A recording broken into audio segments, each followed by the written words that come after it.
বিমান ও পর্যটন মন্ত্রী আফরোজা খানম রিতার সাথে জামায়াত নেতৃবৃন্দ সৌজন্য সাক্ষাৎ। উন্নয়ন কাজগুলো করার আশ্বাস।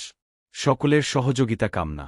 রোববার রাত ৮টার সময় বিমান ও পর্যটন মন্ত্রী আফরোজা খানম রিতা নিজ বাসভবন গিলন ডাক বাংলো মানিকগঞ্জ জামায়াত ইসলামী নেতৃবৃন্দদের সাথে সাক্ষাৎ করেন।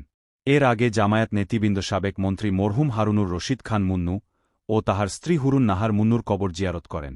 এই সময় উপস্থিত ছিলেন ঢাকা উত্তরাঞ্চলের টিম সদস্য হয়রত মাওলানা মুহাম্মদ দেলোয়ার হোসেন, সাবেক কেন্দ্রীয় ছাত্রশিবিরের সভাপতি ও জামায়াত ইসলামী কেন্দ্রীয় কর্মপরিষদের সদস্য মুহাম্মদ জাহিদুর রহমান, ডাক্তার আবু বকর সিদ্দিক, জেলা আমির হাফেজ মাওলানা কামরুল ইসলাম, জেলা সেক্রেটারি মাওলানা নুরুল ইসলাম, নায়েব আমির অ্যাডভোকেট আনোয়ার হোসেন, মানিকগঞ্জ সদর থানা আমির মাওলানা ফজলুল হক, থানার সেক্রেটারি অ্যাডভোকেট সালাউদ্দিন।